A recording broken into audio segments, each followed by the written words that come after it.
Oke. Bapak Ibu sahabatku yang terkasih dalam Tuhan, hari ini saya mau membawakan satu tema antara pencobaan dan ujian agar kita bisa mengkajinya bersama-sama. Apa maksud pencobaan? Apa maksud ujian? Supaya kita jangan sampai keliru. Banyak yang saya melihat orang-orang, teman-teman yang ada di gereja, yang sudah mengerti firman Tuhan, tapi kadang-kala dia berkata, waduh, saya mendapat pencobaan dari Tuhan. Nah, makanya kita harus belajar hari ini. Di dalam Yakobus pasal 1 ayat 12, firman Tuhan berkata demikian. Berbahagialah orang yang bertahan dalam pencobaan, sebab apabila ia sudah tahan uji, ia akan menerima mahkota kehidupan yang dijanjikan Allah kepada barang siapa yang mengasihi Dia. Untuk itu, kita perhatikan bahwa di sini firman Tuhan katakan, ketika ada pencobaan, kita berbahagia. Sebelum saya lanjutkan, mari kita berdoa sebentar untuk firman, khusus firman ini, supaya kita mengerti. Bapa, kiranya firman ini yang akan ditaburkan ini, biarlah bersemi dan masuk di dalam pikiran dan hati kami, dan kami dapat pengertian. Ya Roh Kudus, mampukan kami semua, supaya kami bisa mengkajinya dan menjadi berkat buat kami semua.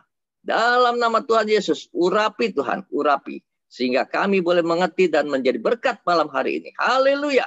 Amin. Sahabatku yang terkasih, ada satu yel-yel yang dikatakan, kecil dimanja, muda poya-poya, tua kaya raya, mati masuk sorga. Kira-kira benar nggak nih firman Tuhan? Kalau ini sih saya bilang bukan firman Tuhan. Ya, ini hanya kata manusia, dikatakan kecil dimanja, muda poya-poya, tua kaya raya, mati masuk surga. Waduh, ini hebat sekali. Nah, untuk supaya kita tahu apa sih benar bahwa itu bisa akan terjadi dia masuk surga, kenyataannya bahwa hasil survei orang-orang yang poya-poya dari masa remajanya, orang-orang yang begitu mereka membawa hawa nafsu pikirannya itu seperti orang-orang yang tidak mengenal Tuhan. Maka pada penghujungnya akhirnya suatu ketika dia akan terpuruk, dia akan bangkrut, dan dia akan merana. Bahkan apakah ini akhirnya akan bisa masuk ke surga? Itu menjadi satu tanda tanya besar. Kita ada tujuan hidup kita pada akhirnya. Maka itu kita boleh belajar. Betul nggak kalau kita berpesta pora, berfoya-foya itu akan mendapatkan seperti tadi, yel-yel tadi, bahwa kita bisa masuk ke surga? Ada firman Tuhan yang berkata, Pengkhotbah pasal 11 ayat 9. Firman Tuhan berkata ini kepada setiap orang, baik mau muda, mau tua, pokoknya kalau sifatnya seperti ini, coba kita lihat. Bersukarialah, hai pemuda, dalam kemudaanmu. Biarlah hatimu bersuka pada masa mudamu. Dan turutilah keinginan hatimu dan pandangan matamu. Itu kan ada koma. Tapi anak-anak muda senang sekali ini ayat. Ya, orang-orang tua yang belum bertobat juga senang sekali ini ayat. Padahal koma ada terusannya. Tetapi ketahuilah bahwa karena segala hal ini Allah akan membawa engkau ke pengadilan. Nah, Bapak Ibu sahabatku yang terkasih dalam Tuhan, mengerikan bukan? Kalau sampai ke pengadilan, artinya itu ada harus kita pertanggungjawabkan. Sahabatku yang terkasih, antara pencobaan dan ujian ini beda-beda tipis, ya. Maka itu sekarang kita mau masuk ke persoalan dulu, ya. Bila pencobaan itu datang, siapa yang mau? Saya mau tanya, Bapak, Ibu, sahabatku yang terkasih yang hadir saat ini. Bila pencobaan itu datang, siapa yang mau? Kira-kira bagaimana? Pasti jawabannya tidak ada yang mau, bukan? Demikian juga saya. Pencobaan datang, oh sorry amat. Ya, kalau bisa jangan dong Tuhan. Kalau bisa, ya. Nah, pada umumnya kalau dikatakan pencobaan, pasti semua orang tidak akan mau. Karena identik pencobaan itu tidak enak. Menanggung penderitaan, berbagai-bagai duka cita, ya, itu akan timbul, akan dirasakan kepada orang yang sedang mengalami cobaan. Apa sih maksudnya pencobaan? Apa maksudnya ujian? Apa perbedaannya? Maka itu, ayo kita belajar. Saya melihat ada satu tokoh yang luar biasa, saya boleh katakan penderitaannya. Ini gambar tentang bagaimana ya ini ya kita lihat bahwa Ayub begitu menderita, tuh tangannya sampai digaruk-garuk pakai beling, disaksikan sama sahabatnya. Padahal dia orang yang kaya raya, boleh dikatakan orang yang takut akan Tuhan.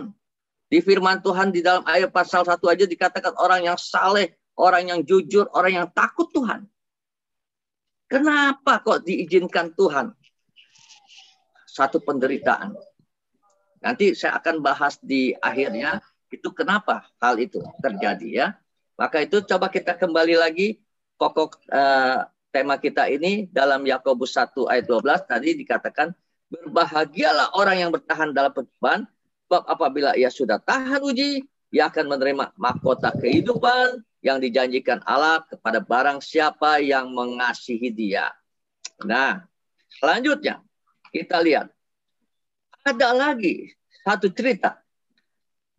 Ini Tuhan Yesus menceritakan kepada banyak orang dengan perumpamaan. Perumpamaan ini tentang bagaimana seorang anak bungsu yang dikatakan dia minta warisannya kepada bapaknya. Dan di situ ketika bulan waktunya minta warisan, bapaknya akhirnya mengasihi juga. Tapi apa yang terjadi? Anak ini tidak sadar ketika apa yang harta yang dia dapat itu, dia pergi dengan foya-foya kepada teman-temannya semua. Menghabiskan hawa nafsunya. Dan suatu ketika, malapetaka datang. Habis uang. Bahkan saat itu, bencana datang dalam negeri itu, kelaparan yang hebat. Dan akibat dia foya-foya, dia bangkrut, saudara. Habis, dan di situ teman-temannya pergi. Jadi di situ kita bisa melihat pencobaan itu datang. Karena apa? Anak ini tidak sadar bahwa dia adalah anak yang dikasihi oleh bapaknya. Tapi dia sedikit kurang ajar dan dia tidak mau dengar perkataan orang tuanya. Dan dia pergi merantau dan menghabiskan uangnya. Sahabatku yang terkasih. Apa yang terjadi? Sampai dia mau makan aja tidak bisa. Dan dia mau makan ampas babi pun tidak dikasih. Begitu menyedihkannya. Maka itu saya melihat. Ini akibat perbuatannya. Pencobaan itu datang. Maka itu. Yuk. Kita harus hati-hati. Kehidupan kita hari-hari ini. Bukan semata-mata untuk memuaskan hawa nafsu. Untuk dalam kepentingan kita saja. Tapi kita harus hati-hati. Sebab dengan pencobaan datangnya itu suka tiba-tiba dan terus-menerus. Jadi hati-hati dengan pencobaan. Dia datangnya kita tidak tahu. Dia tidak permisi kadang-kadang. Taunya datang. Buktinya sekarang pencobaan yang dikatakan ini, ya banyak orang yang berseru ini, waduh, ini pencobaan buat hidup kita. Corona datang ini, Tuhan kasih pencobaan. Itu ada maksud Tuhan di balik semuanya ini, saya katakan. Maka itu, sahabatku, bagaimana pencobaan itu kita tanggapinnya. Kita harus tahu, kadangkala pencobaan itu datang ketika kita, apa yang terjadi? Sedang jaya-jayanya. Maka pencobaan itu bisa datang di dalam orang yang sedang jaya-jayanya. Karena orang yang jaya-jayanya itu kadangkala dia lupa diri. Kadangkala dia menjadi sombong. Kadangkala dia jadi arogan. Dan tanpa disadari, perbuatan-perbuatan itu. Sehingga ketika iblis mencobai, Tuhan pun tidak bisa berbuat apa-apa. Nah, kenapa? Karena dia melakukan sesuatu yang tidak baik, melakukan dosa kesalahan, maka itu iblis ada berhak untuk dia mencobai. Seperti Ayub saja. Iblis datang kepada Tuhan. Dan dia minta izin pada Tuhan. Karena pada waktu itu Tuhan berkata, "Hai iblis, engkau lihatkah anakku Ayub yang begitu saleh?" "Oh, lihat Tuhan." Tapi tunggu dulu Tuhan. Apakah dia setia? Tidak. Kalau engkau jamah dia Tuhan. Gitu. Jadi Tuhan bilang, maksud kamu apa? Coba engkau izinkan untuk ini hartanya habis. Bahkan anaknya juga mati. Iblis minta izin sama Tuhan. Apa yang terjadi? Tuhan sepertinya apa? Mengizinkan, sahabatku. Jadi iblis mencobai, di sisi lain Tuhan juga ingin menguji. Karena Tuhan sudah bangga melihat Ayub. Dan dia buktikan bahwa Ayub itu adalah hamba yang setia. Tapi iblis masih komplain. Maka itu saya melihat pencobaan dan ujian itu seperti dua mata uang. Maksudnya satu keping dua muka. Ya, satu mata uang mempunyai dua sisi. Jadi iblis kerjaannya yang mencobai, tapi Tuhan menguji. Ketika iblis mencobainya ingin merusak, tapi Tuhan menguji melihat sejauh mana, bahkan Tuhan sanggup memulihkannya. Maka itu ketika pencobaan datang, kita lihat dulu. Ada banyak orang pencobaan itu datang, kenapa? Melakukan kesalahan-kesalahan. Bahkan yang kedua ini ketika sedang santai-santainya. Ingat Raja Daud pada saat dia santai, dia merasa, waduh lagi sedang happy-happynya, dia relax di soto, di rumahnya tuh, di atas loteng soto rumahnya, dia melihat keliling suasana yang indah, suasana yang nyaman. Taunya matanya memandang Bathsheba yang sedang mandi. Nah, ketika itulah iblis mulai datang. Wah, mulai terpengaruh. Belum lagi juga kadang-kadang ada orang yang sedang alami kesulitan. Itu pun jadi pencobaan. Ketika kesulitan datang, kita ingin melepaskan kesulitan itu dengan cepat.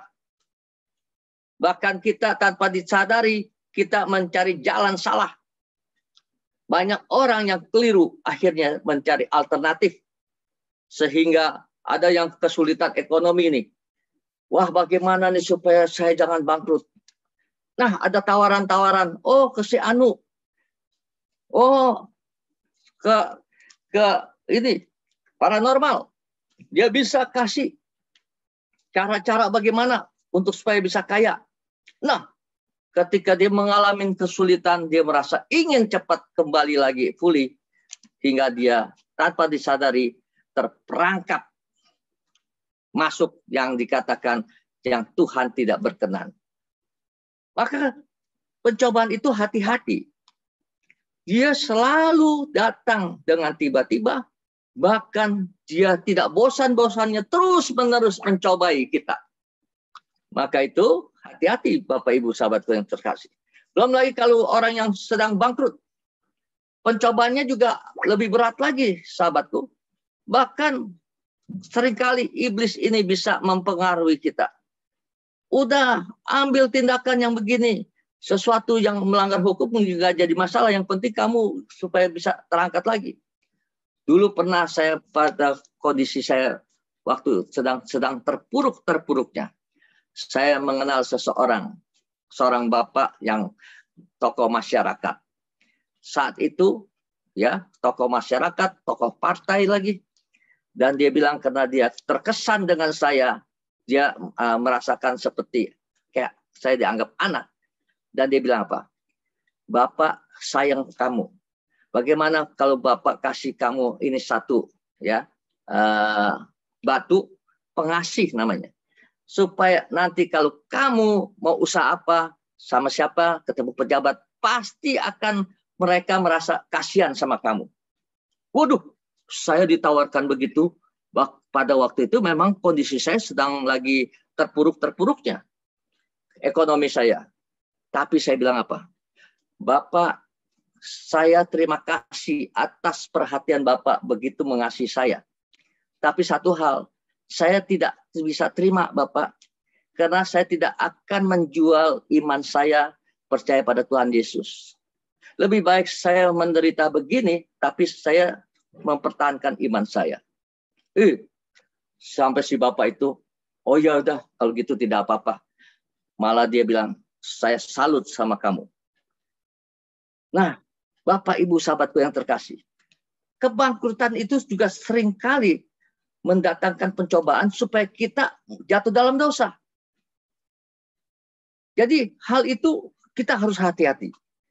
Ya, coba kita lihat selanjutnya.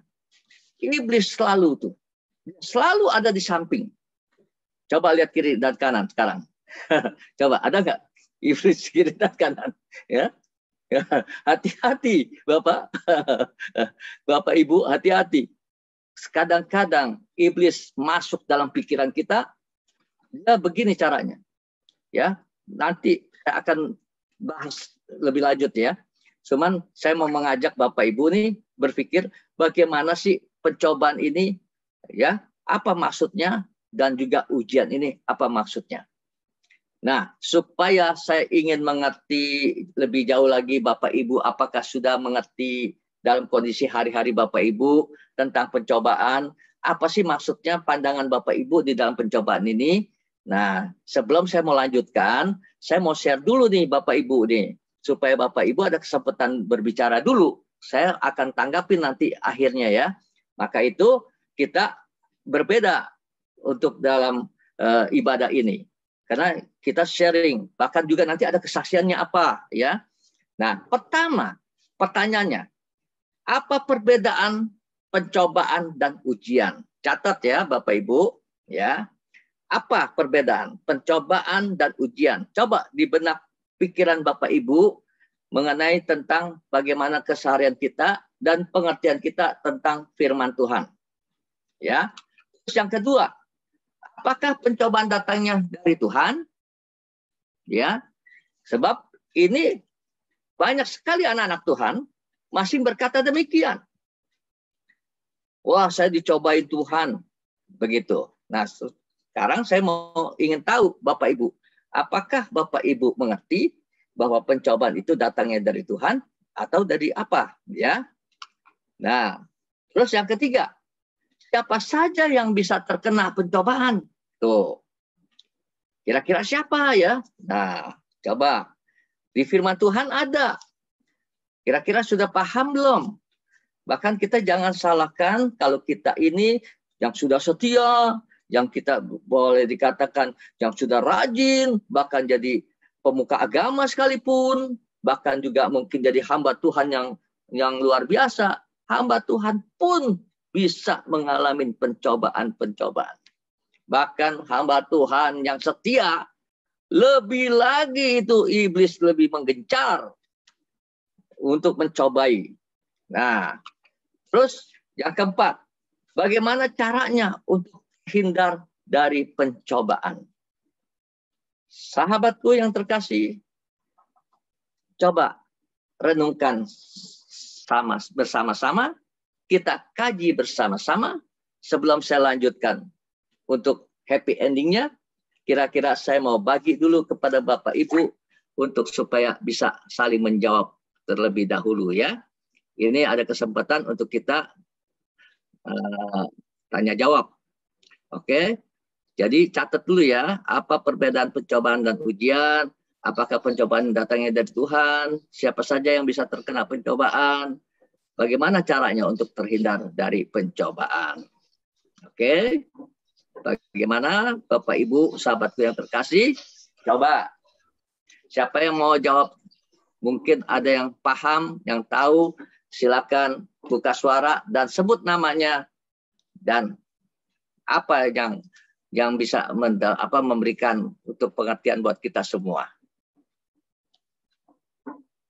Ayo, siapa yang mau?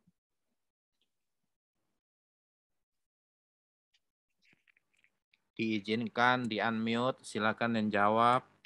Ya, yang mau jawab di-unmute ya.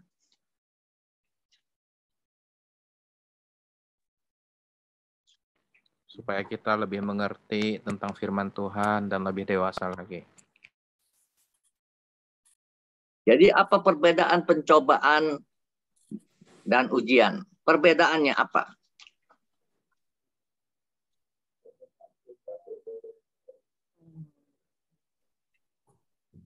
Bu Rusti, mau bicara? Apa arti saya coba deh. Percobaan, apa artinya ujian? Pencobaan seperti Adam dan Hawa dicoba di Taman Eden. Eden ya, ya. Eden. Ya. Dia dicoba untuk memakan buah apel. Itu dicoba. Dicoba ya. Jadi perbedaannya dia dicoba ya. Dicoba. Diuji imannya. Jadi di sisi lain ini ular, si iblis ini mencobai ya. Mencobai si Adam dan Hawa. Oke. Nah, oke. Itu Adam dicobai ya untuk makan apel, karena apel itu kan enak ya, enak dilihat ya. Pasti betul. Mau ya. Tetapi di sisi kedua, Tuhan menguji Adam itu, Adam itu akan diusir. Adam itu diusir. Tetapi kalau saat waktu itu Adam tidak mau pergi minta ampun kepada Tuhan, merasa bersalah, pasti Tuhan ampuni. Karena ada Tuhan yang mengatakan kan 7 kali 7 kali 7 itu pengampunan di situ ada. Di situ tanggapan saya. 10 kali 7. Ya. Itu Ibu Rusti tadi, Ibu Rusti bahwa dikatakan Adam mendapat pencobaan ya, dicoba ya. Dicoba. Oke. Mungkin lebih susah ya. Atau gini deh, yang Yesus dicobain melihat kota yang besar itu, dia bilang lompatlah. Kalau itu diberikan ini. Itu Tuhan Yesus waktu dicobai iblis. Tuhan Yesus dicobai iblis. Ya. Lihatlah seluruh dunia ini. Ya, ini aku punya. Kalau engkau mau, engkau sembah aku, maka aku berikan. Atau engkau sekarang loncat dari bubungan atas, ya. Kan pasti Tuhan menatangnya karena kamu kan anak Allah. Gitu ya, supaya Tuhan dicobai supaya dia membuktikan dia hebat gitu kan. Nah, betul. Ya itu Shalom, jadi Shalom. Coba ya. Oke, Shalom. Ini Pak Om, kalau ya. pendapat saya nih, kalau salah tolong dibenarkan ya Om ya. Ya. Perbedaan kan dipertanyakan tadi antara perbedaan pencobaan dan ujian ya. Ujian. Jadi perbedaan pencobaan dan ujian, menurut pendapat saya, pencobaan itu seperti yang Tuhan Yesus katakan hanya pencobaan biasa-biasa saja. Itu hanya Tuhan izinkan buat kita supaya kadar iman kita sampai di mana. Tapi walaupun ujian itu diujikan Tuhan kepada kita, seperti Tuhan Yesus katakan kepada iblis waktu iblis mencobai Tuhan Yesus, kita kembali kepada firman Tuhan. Karena firman Tuhan, karena Yesus berkata seperti ini, sembahlah Tuhan Allahmu saja. Tuhan Yesus bisa berkata begitu pada iblis itu. Jadi kita kalau mendapat percobaan, kembali kita pada firman Tuhan. Tapi kalau ujian, jadi sekalipun ujian yang Tuhan izinkan buat kita, yang Tuhan berikan kepada kita, agar kita naik level iman kita kepada Tuhan. Amin. Ya. Oke. Oke, terima kasih Pak Jenal. Rizal, Pak. Sorry Pak Rizal kok Pak Jenal. Jadi sorry. Sorry, bisa nanti pakai tumpengan lagi namanya. Bapak bikin tumpeng. Sorry ya. Ya, Pak Rizal, waduh Pak Rizal sama Bu Maria ya. Oke. Nah, jadi harus kita perkatakan firman seperti Tuhan Yesus menghardik itu iblis ya. Ya, betul. Nah, dan kalau ujian itu artinya pertanda untuk kita naik level. Naik level. Ya. Oke. Siapa lagi? Ujian tuh naik kelas, Om. Ya, naik kelas. Siapa lagi? Ayo. Ibu Dece, barangkali Ibu Dece bisa berbagi. Ya, kalau Dece sih seperti Ayub itu, Pak. Ya. Dia juga seperti dicobain gitu. Ya, Ayub dicobai, ya. Itu dicobai ya. Ya. Terus sama nggak dengan ujian? Beda. Beda juga sih. Beda ya. Beda. Oke. Beda. Oke. Mantap. Oke, terima kasih. Iya. Siapa? Elma. Iya, Om. Apa tuh? Kalau pencobaan, misalnya di sini Adam dan Hawa yang ular untuk makan buah itu ya Om ya. Iya.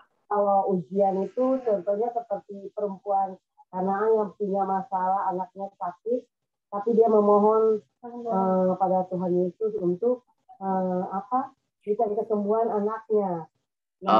Oke. Terus yang perempuan Venesia ya, perempuan Venesia yang dikatakan seperti anjing ya. Iya, Om.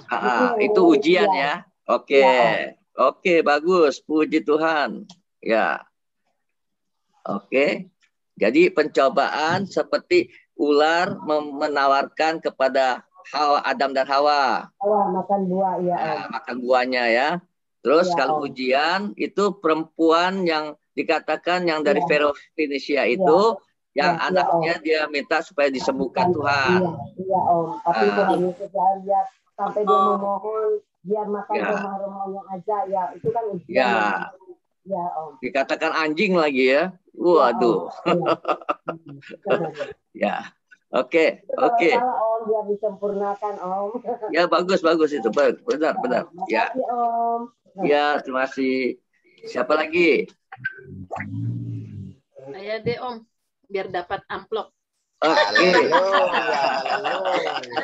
Dikirim. Puji Tuhan.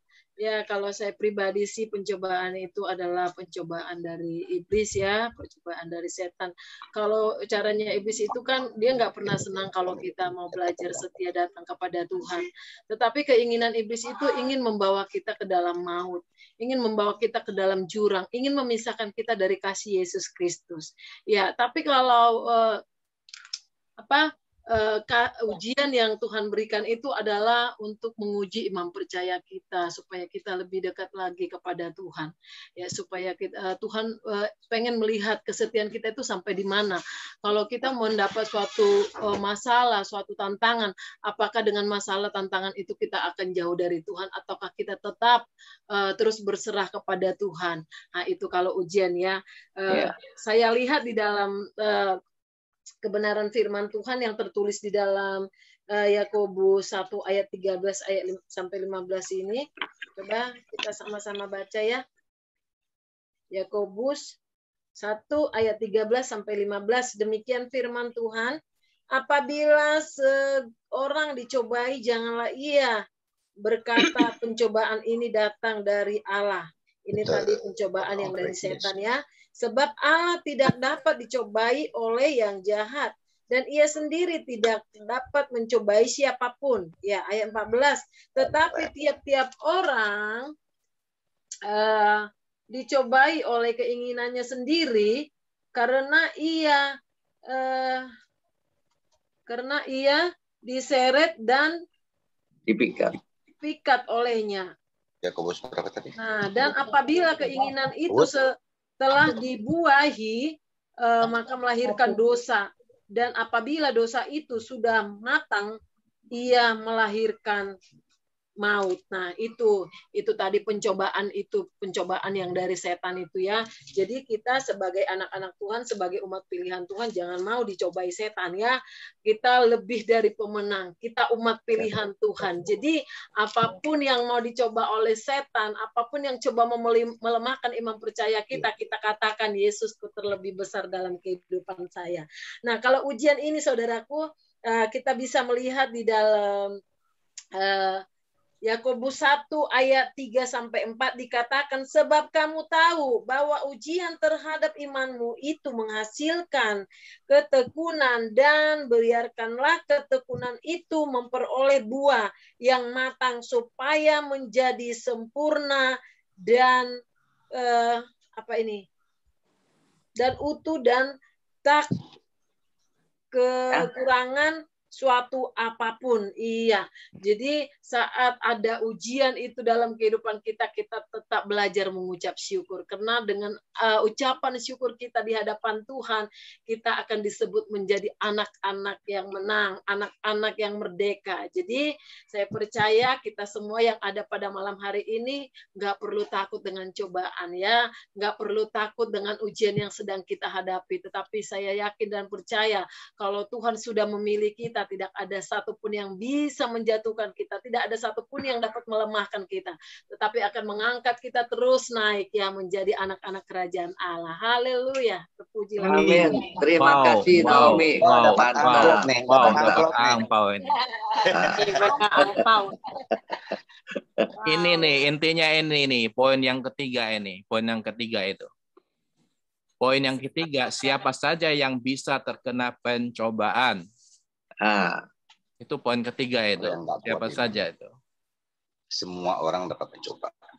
Ya, itu benar, itu benar. Pencobaan atas dasar apa? Kalau menurut saya ini saya tidak membawa firman ya, di dalam Alkitab nggak ada ya. Sekarang Pak siapa tadi itu yang Om salah Pak Rijal. Pak Rijal ya. Pak Rijal sekarang kan taat kepada Tuhan ya. Dan setia sama istri ya. Iya, pasti. Ya. Nah, pasti. Tetapi satu saat ketika Pak Rijal mendapatkan rezeki nomplok, misalkan miliaran, Pak Rijal akan dapat cobaan enggak? Nanti datang cewek bahenol atau segala macam, ya kan? Pasti Pak Rijal 100% akan jatuh dalam dosa. 100%. Karena udah terlupakan. Nah, kalau ujian, misalkan Pak Rijal ya, Pak Rijal itu ujian, diuji oleh Tuhan. Misalkan Pak Rijal bisnis nggak naik-naik, nggak bangkrut, atau dibohongin orang atau segala macam. Sebenarnya itu adalah ujian apakah Pak Rijal itu tetap setia kepada Tuhan. Nah, itu pendapat pribadi saya secara awam ya, bukan di dalam Alkitab ya, begitu. Oke, bagus. Bagus sekali. Terus? Karena orang selalu salah menganggap saya dicobain. Ya kan? Tuhan nggak pernah mencobai manusia. Betul. Saya dicobai. Padahal tuh cobaan itu semua tuh perbuatan diri sendiri. Datang dari diri kita sendiri. Betul, itu betul. Kadang kita kalau dengar orang mengeluh, waduh, Tuhan ini cobain nih, cobain. Sebenarnya itu bukan cobaan. Gitu. Harus diuji dulu. Kalau kita dapat masalah, diuji dulu. Ini cobaan apa ujian? Kalau itu datangnya dari dosa kita, itu bukan cobaan, itu bukan ujian lagi. Naomi Itu adalah Naomi kita sendiri. Naomi pasti sering dapat cobaan deh. Sering Kak. Nah, tapi dia kuat dalam cobaan. Dia tekun dalam ujian. Karena Yesus. Ya, saya puji Kalau Tuhan pribadi kemarin sendiri ini. mungkin nggak bisa. Tapi karena Yesus, terus kita hadirkan dalam kehidupan kita, sehingga kita bisa melewati semuanya. Amin. Amin. Kemarin ini saya dapat cobaan, bukan cobaan, tapi datang cobaan. Tapi ya puji Tuhan saya siap bisa menghindarinya. Karena waktu kemarin saya habis pulang dari Padang itu.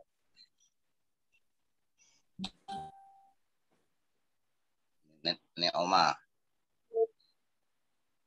Kenapa?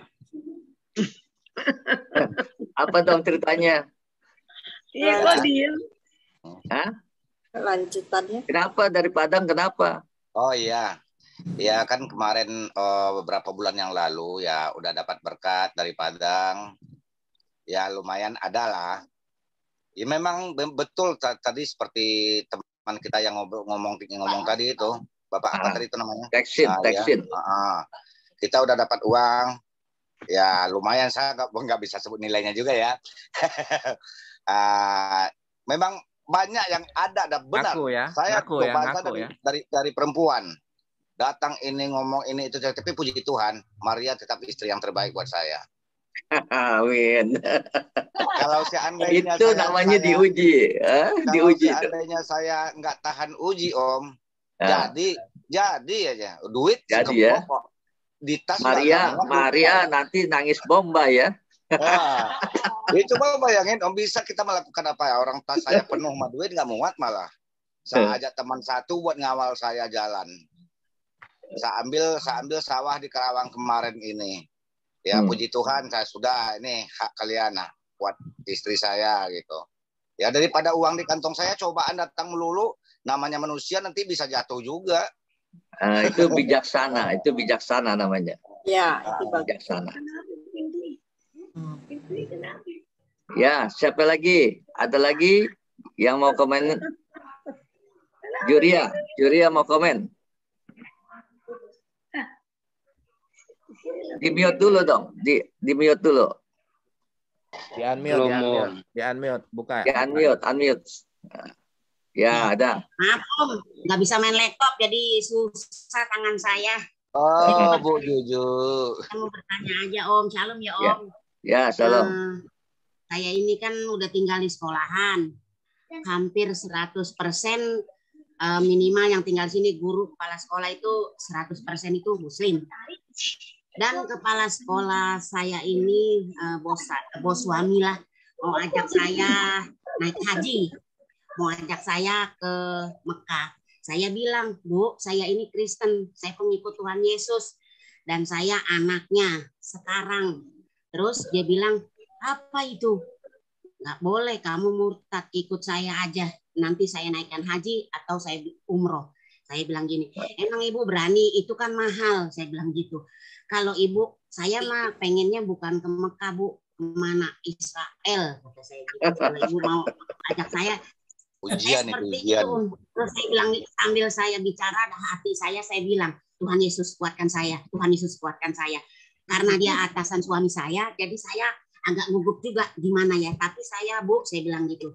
Saya setiap minggu bergereja dulu, kata saya gitu. Aktif, bahkan saya pernah belajar pelayanan juga di Bungur. Saya sebutkan pendeta saya Om Andreas namanya, Andreas Tanamas. Nah, terus dia bilang bohong itu katanya, janji-janji doang. Bu, setahu saya kalau yang bilangnya janji itu cuma insya Allah. Saya bilang, kalau saya sekarang ngikut Tuhan Yesus pasti. Terus setelah itu saya beralasan, Bu saya mau ke pasar dulu, saya pamit, permisi. Saya bilang gitu. Itu aja Om pertanyaan saya, apakah itu cobaan atau apa gitu Om. Terima kasih. Ibu Juria. Ya, lain kali kalau ditanya mau ke Mekah nggak, saya nggak mau ke Mekah, saya mau ke surga, gitu aja. Jangan bilang ke Israel. Kalau mau ke Israel itu mereka tuh benci sama Israel. Saya mau ke surga gitu. Oh gitu ya kok ya. Iya, terima kasih jawabannya. Terima kasih Juria ya. Iya, Om. Siapa lagi? Ibu Meling mau jawab, Ibu Meling? Ibu Eni, Suhida. Pindah ke yang nomor 2, Pak. Ya, Pak. Ya. Memang kalau ujian itu bisa menjatuhkan iman kita. Kalau ujian itu bisa naik level. Iya. Maksudnya cobaan menjatuhkan. Kalau cobaan bisa menjatuhkan. Ya. Kalau ujian itu bisa kita naik level. level. Oke. Bagus. Itu yang di pelajaran kita. Ya. Oke. Terima kasih sharingnya, Pak. Terima kasih juga Bu Meli. Rupanya udah pinter-pinter nih ya. Ya, Ibu Eni ya. Ibu Eni mau bicara.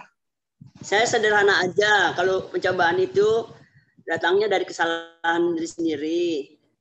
Oke. Kalau ujian itu Tuhan yang mengizinkan sehingga kita dapat ini kekuatan iman gitu aja. Oke. Iya. Terima kasih Ibu Eni. Tante Chun Liam mau bicara, Tante Chun Liam.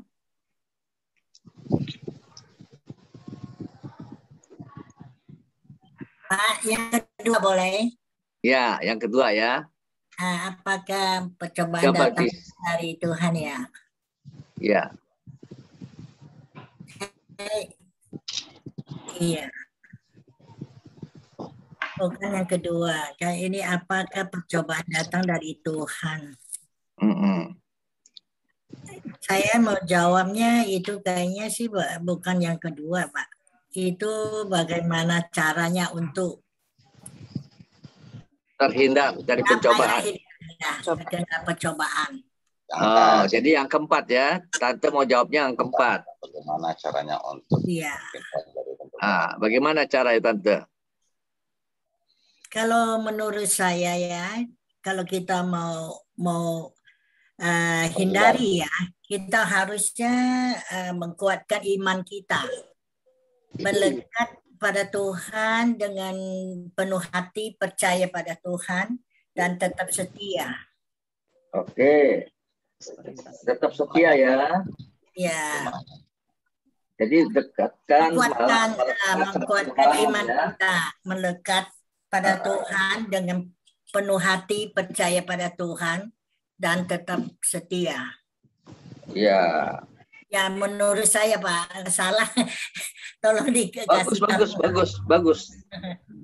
Bagus itu Tante, apalagi Tante baru 2 tahun ya terima Tuhan Yesus ya. Ini pintar nih jawabnya nih. Melekat ya. Itu memang betul. Ada ayatnya nanti saya tunjukin ya. Ya, terima kasih. Ya. Siapa lagi? Bu Mariana mau jawab? Ibu Mariana.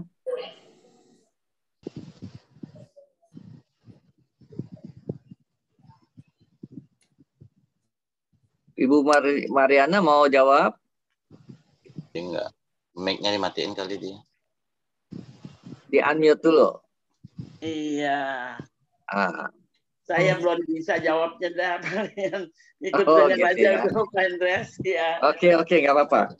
Pokoknya kan ini kan kita bisa simak baik-baik ya. Iya. Jadi kan inilah untuk mengasah bagaimana pengertian kita firman Tuhan. Iya. Kan? Supaya kita jangan ragu-ragu.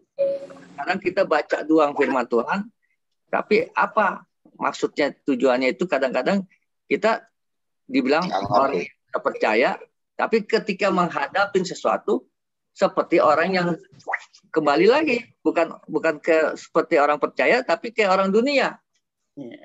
Nah, disinilah harus tampil bedanya. Oke, Pak Jamin, bagaimana Pak Jamin? Pak Alek? Pak Alek minggu ya?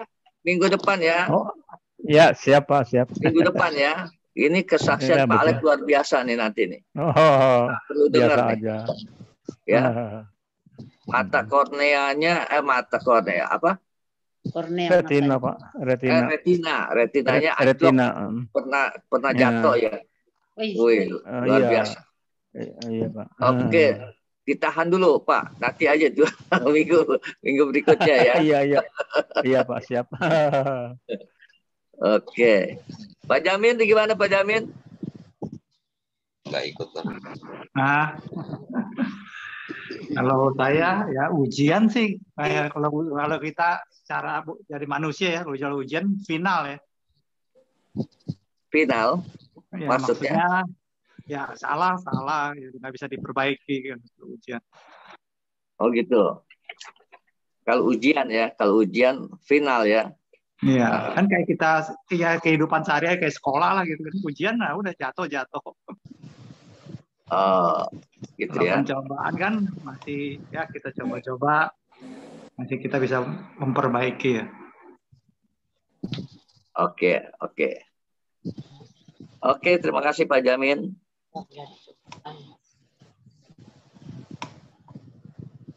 Halo Pak. Apa lagi? Pak Andreas. Ya. Pak Andreas. Ya. Biasanya kalau ujian dan pencobaan itu biasa ya hampir semua orang mengalami itu ya. Seperti gini aja misalnya orang dari kampung gitu kan ya. Dia mencoba nih ke kota. Padahal di kampung juga dia udah cukup berada orang tuanya, bisa makan, bisa apa, tapi dia ingin mencoba kan ke kota, seperti kan gitu ya. Di sana dia pasti mengalami pencobaan-cobaan lah, mau di tempat kerjaan kan gitu ya. Susah lah, apalah, gimana lah menderita. Tapi kalau dia tekun terus, lalu maju nih, ceritanya kan maju, mapan, nah berhasil lah. Di sana di kota, ya mulai membangun lah istilahnya karena berhasil ya usahanya, punya keluarga dan sebagainya, punya banyak uang. Nah di situ mulai ujian datang. Ujian datang mulai di situ kan, dengan banyaknya uang. Nah, seperti tadi Pak Taksin katakan ya, dengan banyaknya uang itu ujian tuh ini ya, ujian tuh dekat gitu. Iya. Karena mau apa bisa dia. Sebenarnya itu godaan. Ya ujian kan. Dia mau apa bisa. Nah, kalau misalnya dia nggak ini ya, misalnya nggak kuat ya, jatuh lagi nanti bisa jatuh gitu, jatuh karena uang. Seperti halnya Daud aja, Daud ya. Pada saat jadi nganggon domba kan, pada saat dia nganggon domba itu dia nggak bisa, istilahnya nggak berdaya untuk apa-apa. Jangankan dia mau deketin istri seorang panglima, mana bisa. Pada saat dia masih belum maju kan ya, mana bisa dia mau deketin Uria kan panglima perang itu. Mana bisa dia, tapi setelah dia jadi raja, setelah mapan, nah mulai di situ dia diuji, ternyata gagal ujiannya ya, nggak kuat gitu. Jadi dengan kemapanan, dengan harta benda, dengan punya kedudukan, nah di situ ujiannya gagal, dia nggak bisa kalah, seperti itulah ya biasa. Itu aja sih Pak yang saya. Ya, terima kasih Pak. Ya. Oke. Lulus. Sekarang kita lihat jawabannya ya.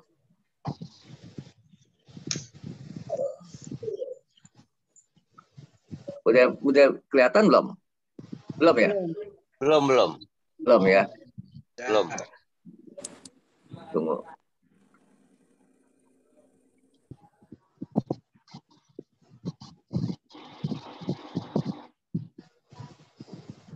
Masih muter-muter Om. Muter-muter ya. Ini di saya udah. Coba ada. Antar percobaan dan ujian. Yakobus 1 ayat 12. Ya. Oke. Ini tunggu, saya lewatin dulu ya, sebentar ya. Jangan pencobaan.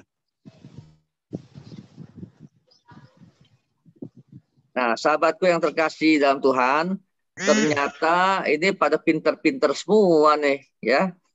Luar biasa. Tapi Om yang ngajarin. Coba kita lihat ya. Tadi jawabannya bahwa bagaimana? Jawaban ke-1 ya. Kita lihat. bahwa apa perbedaan pencobaan dan ujian. Pencobaan datangnya dari si iblis, dikarenakan manusia dipikat oleh keinginan daging. Nah, ya.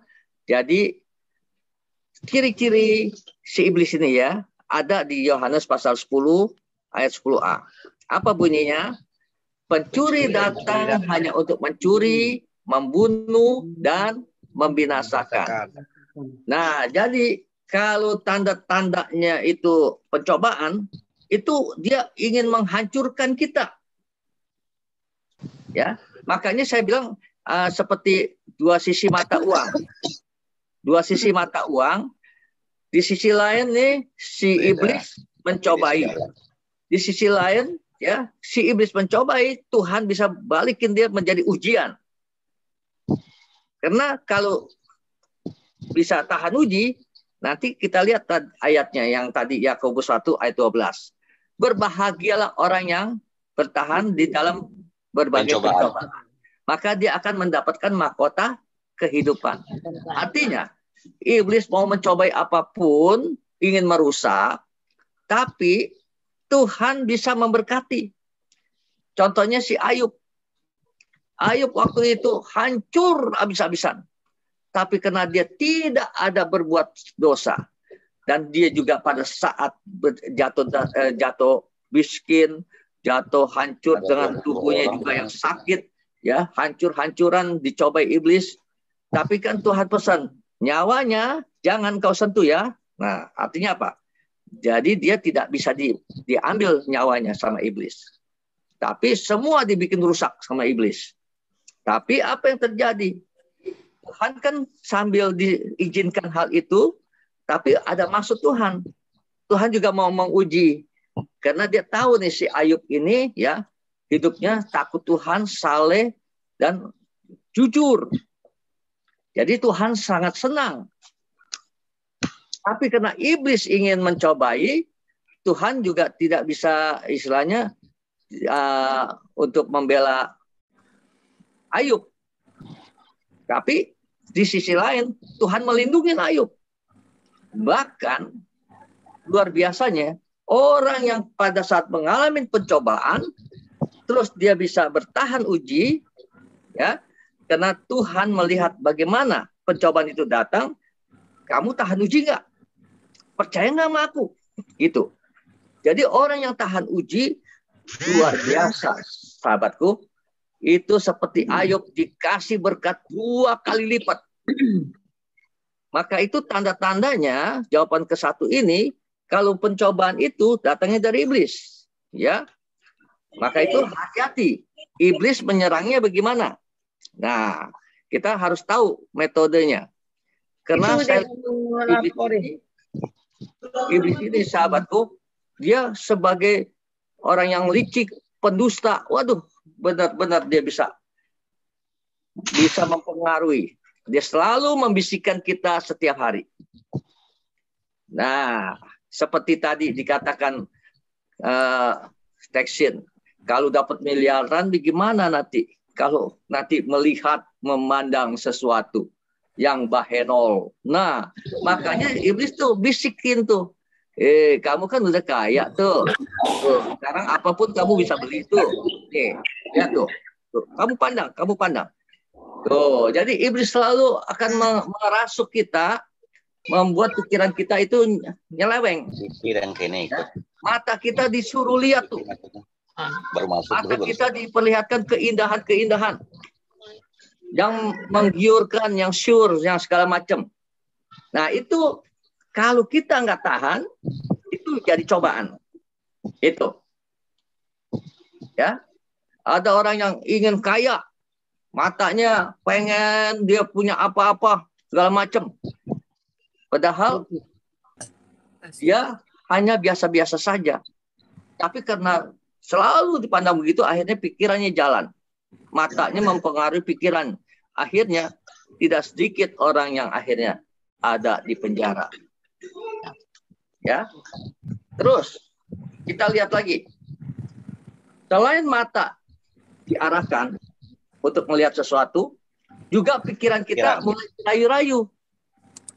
Ayo dah, nggak apa-apa dah, percaya dah. Dan itu juga enak, itu jangan takut. Pokoknya kita dirayu pikiran kita terus supaya kita akan seperti Hawa pada saat itu. Tidak mati kamu makan. Nanti kamu seperti Tuhan. Tuh lihat tuh, ranum. Nah, jadi di pikirannya tuh dimasukin tuh si Hawa. Sehingga akhirnya Hawa terjerat, dia makan buah apel itu. Ya, buah yang dikatakan buah yang pengetahuan yang baik dan buruk. Nah, sahabatku yang dikasih dalam Tuhan, ini ciri-ciri iblis menyerang juga. Hati kita diyakinin. Percaya deh, Hawa, kamu nanti seperti Tuhan. Kamu tidak akan mati. Gitu. Jadi hati kita tuh mulai diyakinin. Kadang-kadang kita itu ragu-ragu, mungkin ada suara Tuhan yang berbicara di dalam hati, ya, jangan. Tapi kitanya boleh. Ada lagi suara lagi yang berkata, boleh, nggak apa-apa. Kamu ini kesempatan emas. Lain kali nggak mungkin lagi. Dan kalau kamu ini kesempatan emas, kamu kan udah bakal happy, bakal hebat, dan lain-lain segala macam. Pokoknya dirayu, ya, pikiran kita dan hati kita mulai dirasuk untuk supaya yakin, percaya, supaya itu jadi kita menjadi mengokohkan keinginan kita. Itu. Terus dia tahu lagi nih, ternyata manusia ini ada kelemahannya. Itu mau yang enak-enak. Udah hilang lagi tuh. Kalau yang sakit, yang berat, apa kayaknya dia kagak mau. Maka banyak orang dikatakan, kenapa orang banyak yang malas? Karena kelemahan tubuhnya itu tidak mau bekerja keras. Padahal di dalam Kejadian pasal 3 itu sudah dikatakan, ketika manusia sudah jatuh dalam dosa, maka dia akan hidupnya apa? Harus bekerja keras. Si laki-laki ini, si Adam ini harus bekerja keras untuk menghasilkan. Karena kutukan dari makan buah yang terlarang itu. Nah, kelemahan tubuh itu juga Tuhan Yesus pernah pesan, ya, supaya kita jangan itu dikatakan jangan sampai kita jatuh di dalam berbagai-bagai pencobaan. Maka pesannya apa? Tuhan Yesus berkata begini, Petrus, berdoa dan berjaga-jagalah engkau bersama dengan aku. Kenapa? Supaya engkau dijauhkan dari pencobaan. Ya, kenapa? Rohmu penurut, tubuhmu lemah. Nah, tubuh kita ini memang lemah. Gampang yang kepengen yang enak-enak, yang tidak mau susah. Roh kita ini penurut. Kalau ada orang ajak ke kiri, kiri. Ajak ke kanan, kanan. Nah, kecuali ketika kita berdoa, kita minta Tuhan Yesus hadir dalam hidup kita. Roh Kudus yang memimpin. Nah, baru kita mampu. Ya, baru kita mampu, sahabatku. Maka itu Matius 26 ayat 41, Yesus ngomong sendiri kepada muridnya. Dampaknya, kalau sampai kita melakukan dengan kelemahan tubuh kita, coba lihat Roma 6 ayat 23. Tolong, ada yang bisa baca nggak? Tolong, salah satu baca. Dosa yang maut. Nah, jadi Dosa yang maut. Roma 6 itu ayat 23 dikatakan upah dosa ialah maut. Bapak Ibu sahabatku yang terkasih. Enak sih enak di depan duluan. Tapi ada akibatnya. Karena kita dirayu iblis, kita akhirnya jatuh dalam dosa. Nah, ketika dosa itu jatuh, maka ada upahnya. Yang mengerikannya, upahnya adalah maut. Ngapain kita hidup kalau begitu? Ujung-ujungnya kita mengalami maut. Maka itu sahabatku yang terkasih dalam Tuhan, ya, iblis tuh selalu berseru-seru terus tuh di kuping kita tuh, ya. Kadang-kadang masuk kepada pikiran kita. Hati kita yang tadinya baik bisa jadi jahat. Hati kita yang tadinya ramah, hatinya jujur, hatinya ya setia, bisa jadi jahat. Maka tidak heran kalau dikatakan banyak masih ada orang-orang yang jahat. Karena sampai hari ini iblis tidak pensiun. Iblis tetap, malah dia menggencar karena kedatangan Tuhan sudah dekat. Dia ingin sebanyak-banyak orang dibawa ke neraka jadi pengikutnya. Maka itu kita harus hati-hati, Bapak Ibu, sahabatku yang terkasih, ya. Karena supaya kita waspada, itu apa sih penyakitnya dosa itu? Galatia 5 ayat 19 sampai 21 itu penyakit keinginan daging. Ini yang harus kita jauhi. Karena keinginan daging ini datanglah berbagai-bagai pencobaan. Yuk kita kupas yuk Galatia 5 19-21 apa saja bunyinya. Coba ada yang bisa bantu saya? Galatia 5 supaya kita mengerti keinginan daging yang mengakibatkan membawa kita jatuh dalam berbagai-bagai pencobaan. Karena perbuatan daging ini adalah dosa di hadapan Tuhan. Galatia 5 ayat 19 sampai 21. Ya, silakan. Perbuatan daging telah nyata, yaitu pencabulan, kecemaran, hawa nafsu, penyembahan berhala, sihir, perseteruan, perselisihan, iri hati, amarah, kepentingan diri sendiri, pencideraan, roh pemecah. Ayat 21, kedengkian, kemabukan, pesta pora, dan sebagainya. Terhadap semuanya itu kuperingatkan kamu seperti yang telah kubuat dahulu, bahwa barang siapa melakukan hal-hal demikian, ia tidak akan mendapat bagian dalam kerajaan Allah. Amin. Nah, Bapak Ibu sahabatku yang terkasih, jadi gara-gara ini kita tidak bisa masuk dalam kerajaan Allah.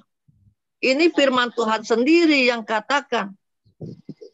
Jadi bukannya semata-mata kita sudah percaya Tuhan Yesus, oh sudah ditebus kita, dosa kita. Oh kita sudah merdeka. Tapi ingat, kemerdekaan itu harus dipergunakan dengan baik-baik. Bukan diumbar. Mentang-mentang sudah dimerdekakan kamu, oh sekarang kamu semau-maunya saja. Karena sudah ada keselamatan. Tunggu dulu. Tuhan paling benci dengan dosa. Maka itu dikatakan, kalau orang yang melakukan ini, maka dia tidak akan mendapat bagian dalam kerajaan Allah. Coba bayangkan. Gara-gara, oke lah umpamanya ya, perbuatan daging percabulan tidak. Kecemaran tidak. Hawa nafsu kita bisa tahan, ya kan? Penyembahan berhala sudah tidak lagi. Nah, terus apalagi sihir, perseteruan, ya sekarang saya sudah jarang-jarangin, ya nggak mau ribut-ribut lagi, umpamanya gitu ya.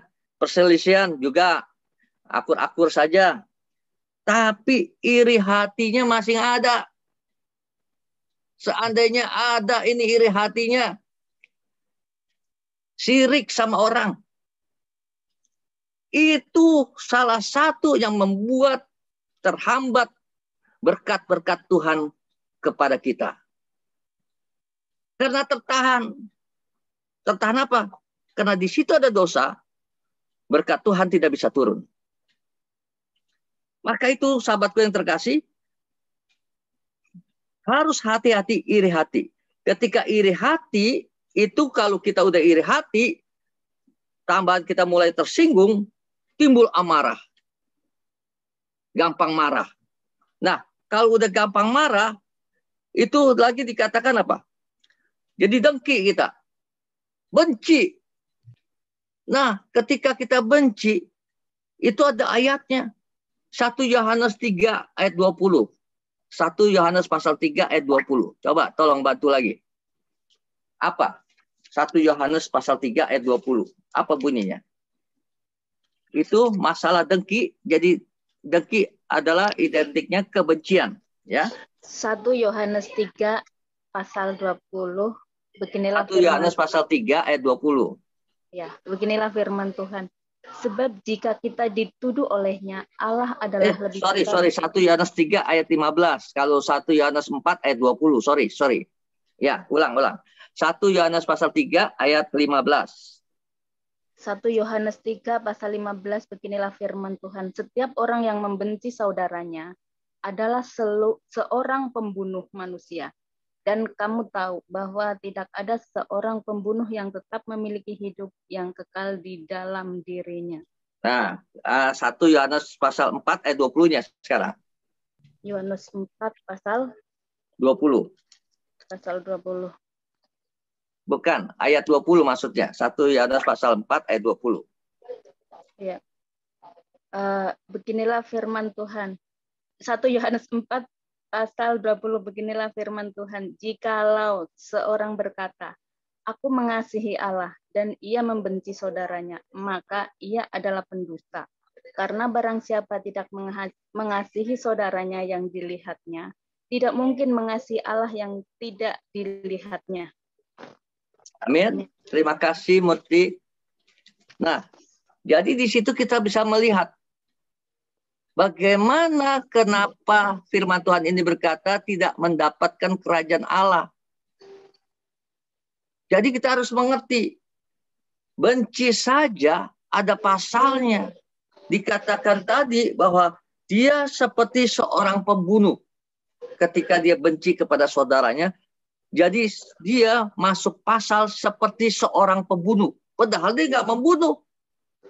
Tapi karena dia benci, sama juga seperti pembunuh manusia. Dan di dalam pasal 4 ayat 20-nya dikatakan dia adalah pendusta. Pendusta itu kan Tuhan tidak senang. Makanya ada hukum Taurat itu 10 hukum Allah bahwa jangan berdusta. Itu berlaku sampai hari ini. Pantas saja dikatakan tidak bisa masuk dalam kerajaan sorga kalau begitu. Makanya kita harus hati-hati Bapak Ibu, sahabatku yang terkasih. Kalau kita jadi pengikut Kristus, kita harus serupa segambar dengan Kristus. Sahabatku, selanjutnya kita lihat, ya. Pencobaan datangnya dari mana? Nah, Yakobus pasal 1 ayat 14 tadi sudah didahului oleh saudari Naomi, ya. Tetapi tiap-tiap orang yang dicobai oleh keinginannya sendiri, ya.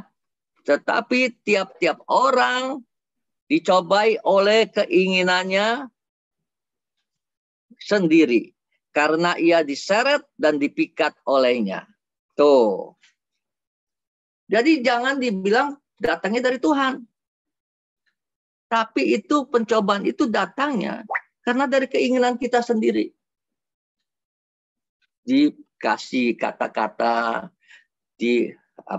dihasut pikiran kita, ya, dikasih pandangan, termakan, dan timbul dari hati, oh iya benar juga nih.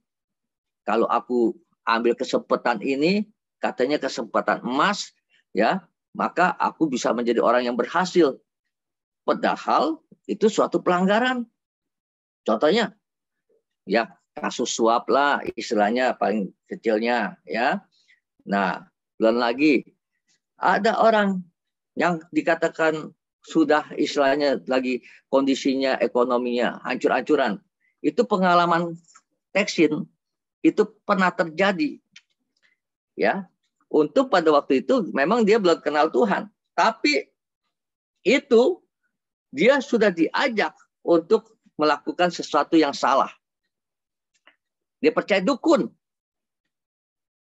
untuk dapat uang, emas berbatang-batangan. Dia percaya sampai dia akhirnya uangnya habis 1 M lebih. Tuh. Jadi dia dicobai supaya jadi kembali usahanya jadi hebat, jadi kaya, ya, dapat emas batang-batangan, tapi bukan emas batang-batangan yang dapat, Akhirnya dia sendiri yang digotong. Nah, sahabatku yang terkasih, jadi dia kehilangan dari itulah dicobai oleh iblis. Nah, ketika dicobai oleh iblis, dia terpikat. Maka langsung dia lakukan. Dia berusaha pinjam sini, pinjam sana. Akhirnya habis 1 M lebih. Urusannya akhirnya ke polisi. Coba, orangnya dukunnya kagak ada, lari. Yang akhirnya yang tanggung teksin sendiri. Tuh, karena terpikat, ingin kaya. Ya. Dukunnya nggak lari, Om. Saya suruh jangan datang. Saya suruh jangan datang. Oh gitu. Dan saya menanggung semuanya. Semua yang terlibat itu saya suruh jangan ada, tidak ada tanggung jawab. Semua saya yang tanggung jawab gitu maksudnya. Oh ya, bagus, gentle. Ya. Nah, selanjutnya kita lihat lagi. Apa perbedaan dengan ujian sih? Tadi pencobaan kan? Pencobaan itu datangnya dari iblis. Karena iblis itu dia datang membunuh, membinasakan. Ya. Nah, sekarang kalau ujian apa nih? Coba kita lihat. 1 Petrus 1 ayat 5 sehingga ayat 9. Yuk, kita buka 1 Petrus 1. Nah, ini yang dibilang soal ujian ya. 1 Petrus 1. 1 Petrus 1 pasal 5-9 beginilah firman Tuhan. Yaitu kamu yang dipelihara dalam kekuatan Allah karena imanmu, sementara kamu menantikan keselamatan yang telah tersedia untuk dinyatakan pada akhir zaman. Bergembiralah akan hal itu, sekalipun sekarang ini kamu seketika harus berduka cita oleh berbagai-bagai pencobaan. 7. Maksud semuanya itu ialah untuk membuktikan kemurnian imanmu, yang jauh lebih tinggi nilainya daripada emas yang fana, yang diuji kemurniannya dengan api, sehingga kamu memperoleh pujian-pujian dan kemuliaan dan kehormatan pada hari Yesus Kristus menyatakan dirinya. 8. Sekalipun kamu belum pernah melihat dia, namun kamu mengasihinya. Kamu percaya kepada dia, sekalipun kamu sekarang tidak melihatnya. Kamu bergembira karena sukacita yang mulia dan yang tidak terkatakan. 9. Karena kamu telah mencapai tujuan imanmu, yaitu keselamatan jiwamu. Amin. Amin. Puji Tuhan. Jadi ketika ujian itu ada maknanya. Bahwa pemurnian iman. Kan kita dikatakan sudah percaya pada Tuhan Yesus kan? Jadi saya mau lihat Bapak Ibu yang ada ini, betulkah percaya pada Tuhan Yesus? Tolong angkat tangan yang percaya Tuhan Yesus. Wah, luar biasa. Nah, jadi ketika kita percaya Tuhan Yesus, timbullah iman. Kenapa? Kita baca firman hari-hari kan? Firman Tuhan katakan di dalam itu Roma pasal 10 ayat 17. Ketika kita membaca firman itu firman Kristus, timbullah iman. Nah, jadi ketika kita punya iman, itu harus diasah, harus dijaga supaya kokoh. Maka itu kadangkala ketika pada saat kita sudah percaya, kenapa ujian itu datang? Supaya itu memurnikan iman kita. Supaya makin berkilau iman kita. Seperti itu berlian diasah, digosok. Berlian itu sampai berkilau. Nah, jadi kalau kita kan awalnya kan hanya sebagai berlian yang belum diasah. Tapi ketika sudah percaya pada Tuhan Yesus itu berikan ujian buat kita. Supaya apa? Supaya ada pemurnian iman. Nah, jadi Yakobus 1 ayat 2 sampai 4 dan ayat 12 tadi. Jadi Yakobus pasal 1 ayat 2 dan 4 sudah dibacakan oleh sama Naomi lagi. Benar bahwa ujian itu menghasilkan ketekunan. Ya. Terus ujian itu untuk memperoleh buah yang matang. Jadi kita bukan hanya sebatas percaya saja, ada buahnya. Kalau orang Kristen hanya percaya toh saja, itu belum cukup. Tapi harus bukti buahnya. Sungguhkah kita itu menjadi murid Kristus. Bukan hanya katanya, yes Tuhan, aku cinta kamu. Tapi ketika ujian datang, memble saudara. Ya, hati-hati. Maka itu kita perlu menghasilkan ketekunan untuk memperoleh buah yang matang. Terus yang keempat, apa? Setelah buah matang itu keluar dalam kepribadian kita, dia menghasilkan kesempurnaan. Wah, indah sekali. Jadi ujian itu bukan semata-mata menghancurkan kita. Jadi ada yang tadi bilang naik level. Ya, Ibu Mei Ing juga tadi bilang naik level. Pak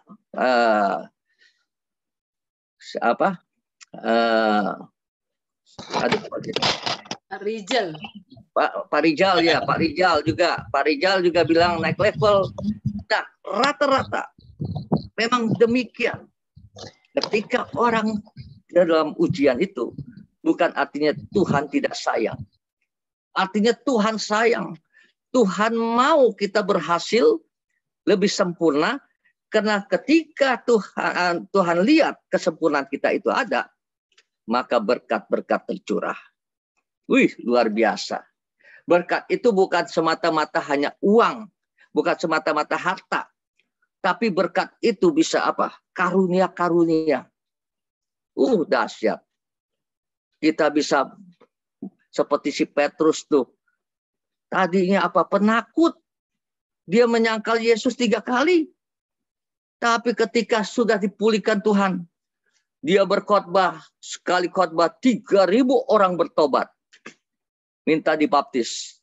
Bahkan berikutnya 5.000 orang lagi. Waduh, keren nggak? Keren. Jadi ketika kalau kita disempurnakan oleh Tuhan, oleh kemurnian iman kita, wah, dahsyat. Kita bukan sebagai orang-orang Kristen yang biasa-biasa saja. Maka itu kita tidak perlu takut ujian. Dan ujian bukan artinya cobaan. Ingat baik-baik. Ujian itu mendatangkan berkat. Kalau cobaan itu memang menghancurkan kita.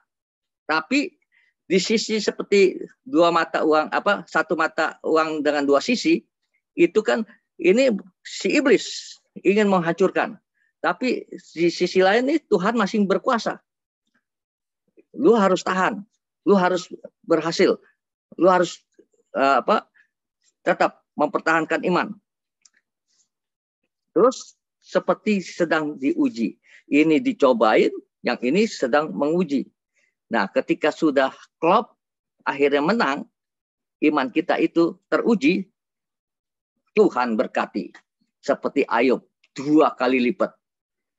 Anak-anaknya datang lagi, ya, melahirkan 10 anak lagi, 7 laki-laki, 3 perempuan, dan juga harta-hartanya bisa pulih kembali.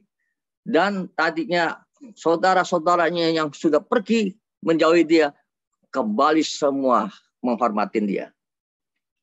Luar biasa. Jadi Tuhan kasih berkat. Nah, di dalam ayat 12-nya dikatakan apa? Berbahagialah orang yang bertahan di dalam berbagai-bagai pencobaan. Selanjutnya inilah penentuan akhir hidup kita. Ketika kita mempertahankan iman kita, dalam ujian kita berhasil di mata Tuhan, walaupun dikatakan berbagai-bagai duka, tapi kita menang di dalam ujian ini, ingat baik-baik, mahkota kehidupan disediakan Tuhan. Bukan saja untuk di dunia, tapi untuk selanjutnya kalau kehidupan kita bersama dengan Tuhan, kita mahkota kehidupannya ada. Jadi jangan datang ke sorga dengan lenggang kangkung. Kalau bisa, inilah mahkota kehidupan. Contohnya, pekerjaan Tuhan itu, upahmu besar di sorga, itu aja membawa jiwa aja, itu upahmu besar di sorga. Ini hari, ya, semua saya lihat dari Duma bawa orang, terus dari Ibu Mariana tadi telepon mau bawa orang, karena dari Ibu Rusti yang undang semua. Coba, Nah, Ibu Mei yang bergabung saja, yang baru bergabung, dia sambil bawa orang juga. Luar biasa. Bapak Ibu, tidak akan sia-sia bagi orang yang membawa orang untuk datang kepada Tuhan. Percaya, upahmu besar di sorga. Siapapun dia yang ada di sini, ketika membawa teman-teman supaya diberkatin juga, itu sudah pertanda perilaku yang baik di mata Tuhan. Selanjutnya, Bapak Ibu. Jawaban kedua, Yakobus pasal 1 ayat 13. Jelas, apabila seorang dicobai, jangan berkata, ya, janganlah ia berkata, pencobaan ini datangnya dari Allah, ya. Sebab Allah tidak dapat dicobai oleh yang jahat, dan ia sendiri tidak mencobai siapapun. Tuh, statement Tuhan. Jadi jangan ragu kalau dikatakan, oh saya dicobain Tuhan. Jangan. Kita orang yang percaya bahwa kita tahu. Seperti firman Tuhan katakan. Yeremia pasal 29 ayat 11. Apa? Rancangan Tuhan. Ayo, tolong bantu. Rancangan Tuhan. Jadi kalau kita merasa kita percaya sama Tuhan, kita ada milik Tuhan, Tuhan tuh udah rancangin kita. Yeremia berapa, Pak? 29 ayat 11. Yeremia 29 ayat 11, beginilah firman Tuhan. Sebab aku ini mengetahui rancangan-rancangan apa yang ada padaku mengenai kamu, demikianlah firman Tuhan, yaitu rancangan damai sejahtera dan bukan rancangan kecelakaan, untuk memberikan kepadamu hari depan yang penuh harapan. Amin. Amin.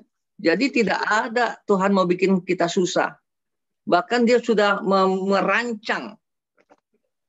Pada saat kita di dalam kandungan, Tuhan sudah rancang. Bahwa dikatakan rancangannya itu bukan rancangan kecelakaan, tapi dia memberikan kepada kita ya masa depan yang penuh harapan. Jadi damai sejahtera, bukan kecelakaan. Masa depan penuh harapan. Itu statement Tuhan. Perhatikan. Jadi kalau dikatakan, aduh aku susah. Tunggu dulu. Susahnya di mana? Gitu. Karena kita juga harus tahu apakah kita sudah siap. Seperti kemarin ini, teks katakan kita harus siap wadah. Wadah, kalau kita mau berhasil, kita harus siap wadah. Wadahnya apa? Umpamanya kita mau jadi jualan pisang goreng.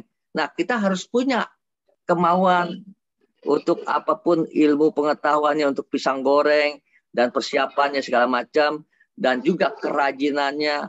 Itu dipersiapkan. Jadi jangan datang dari langit maunya. Kita mau bekerja, nggak bekerja, tapi maunya diberkatin. Tunggu dulu. Karena ada pepatah di firman Tuhan katakan, ora et labora. Ya, berdoa dan bekerjalah. Maka itu Bapak Ibu sahabatku yang terkasih pada malam hari ini. Kita boleh bangga. Karena Tuhan kita luar biasa. Dia waktu dicobain, dia hanya bilang, nyahlah iblis, sebab ada tertulis, engkau harus menyembah Tuhan Allahmu, dan hanya kepada dia sajalah engkau berbakti. Seperti tadi, ya, Rijal bilang ya, harus perkatakan pada saat itu cobaan datang, perkatakan dengan apa? Dengan firman. Tuhan Yesus selalu berkata dengan firman. Kita juga, kita harus berkata dengan firman. Bukan berkata dengan ngomongan yang sia-sia. Ya. Jadi kalau pencobaan datang, kita berkata, saya percaya pencobaan ini tidak akan melebihi kekuatanku. Wah, itu di mana?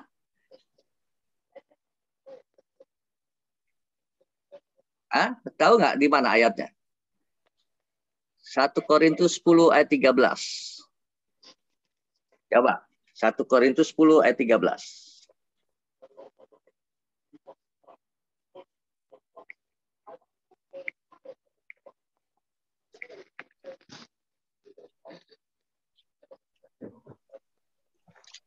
1 Korintus 10 ayat 11 beginilah firman Ayat Tuhan. 13, ayat 13. Oh, ayat 13. Ya.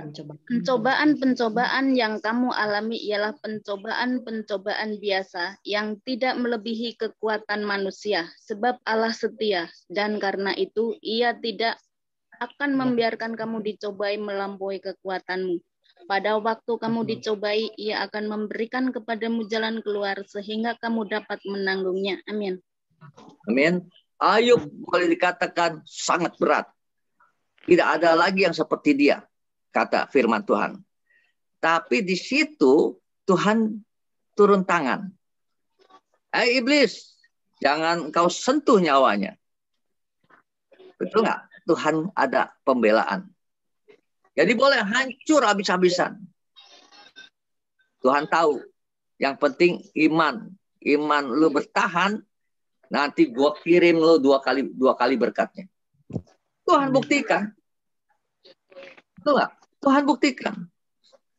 Tapi iblis tidak berhak untuk membinasakan kita. Di situ lihat. Walaupun dikatakan diizinkan Tuhan, tapi maksud Tuhan itu ada pemurnian buat Ayub kembali dan ada pemulihan 2 kali lipat. Jadi kita tahu sekarang bahwa statementnya Rasul Paulus katakan di Jamaat Korintus itu benar. Bahwa pencobaan yang datang kepada kita ini tidak akan melebihi kekuatan kita. Cuma kita aja yang berteriak, aduh gak tahan nih, aduh kok Tuhan tega, aduh rasanya gak mampu nih. Ada orang yang gak beriman, taunya dia gantung diri. Ada orang yang tidak beriman, dia lompat dari lantai berapa tuh? Yang kemarin, yang kena COVID. Yang kena COVID, dia loncat. Coba, aduh, masa dia kan kalau mau mati dengan penyakit aja. Ini dia loncat. Coba, nggak tahan karena dia nggak ada iman. Perkatakanlah dengan iman, maka iblis itu akan lari. Kalau enggak, kita dirasuk pikiran kita untuk bunuh diri, Ya ngapain lu sakit begitu, udah habisin aja dah nyawa lu. Hah? Loncat saja. Atau gantung diri. Atau itu. Dia loncat karena dihindari sama saudara-saudaranya, Om. Itu orang yang loncat itu satu kampung sama saya. Oh ya? Jadi? Kata cici kakaknya itu, tuh udah kamu nggak bisa ini, nggak bisa itu, kamu sendiri aja. Jadi dia depresi. Oh ya, tapi kan nggak ada iman dia. Dia tidak hatinya tidak melekat, kata Tante Chun Liam, tidak melekat ketika menghadapi itu, tidak melekat pada Tuhan, ya. Oke, kita lanjut ya. Jawaban ketiga. Siapa saja yang bisa dicobai? Nah, kita harus mawas diri, ya. Bukan katanya bahwa bukan kata orang yang tidak beriman saja nih. Memang intinya adalah yang pertama orang yang tidak beriman. Orang yang bimbang dan ragu, itu pasti pencobaan itu menyerang. Tapi yang lucunya lagi, orang benar, orang jujur, orang saleh, tidak luput. Mazmur 34 ayat 20. Coba. Kita lihat. Mazmur 34 ayat 20. Di situ kita akan tahu bahwa bukan orang yang tidak beriman saja. Mazmur 34 ayat 20.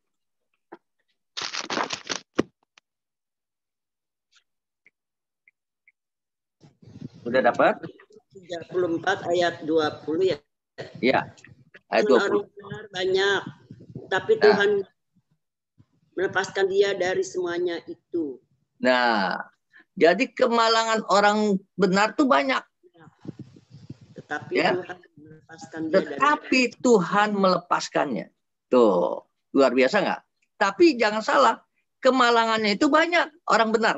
Orang benar tuh banyak yang kena kemalangan. Tapi ingat, pada saat kemalangan itu terjadi dalam hidupnya, Tuhan yang ambil alih. Tuhan melepaskannya. Tuhan meluputkannya. Luar biasa. Di sini kita percaya. Makanya kita harus punya iman. Kalau imannya kita goyah, ya itu akan berjalan.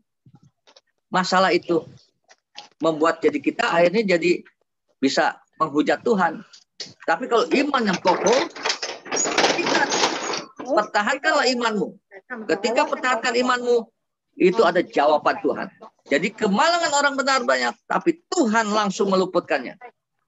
Jadi istilahnya tidak biarkan tergeletak. Lanjut. Siapa saja yang bisa dicobai? Otomatis. Orang yang tidak beriman. Yang kedua, orang benar, jujur, saleh tidak juga luput. Ya. Yang ketiga, orang fasik. Orang fasik ini apa? Orang yang kenal tahu Tuhan. Orang yang kenal tahu Tuhan, adanya Tuhan, tapi dia masih melakukan kejahatan. Itu orang fasik. Orang mengaku, oh Tuhan ada. Ya. Jangan sampai kita pun orang yang di gereja nih, yang duduk manis, yang di gereja nih, yang rajin, tapi masuk jadi orang fasik. Kenapa? Kalau orang fasik itu, dia masih melakukan dosa kejahatan. Seperti tadi, orang iri hati, dengki, tidak masuk dalam kerajaan sorga. Nah, kita sudah diajarkan, janganlah balas kejahatan dengan kejahatan. Orang fasik, dia berkata apa? Karena lu rugiin gua, oh, gua nggak senang, gua harus balas.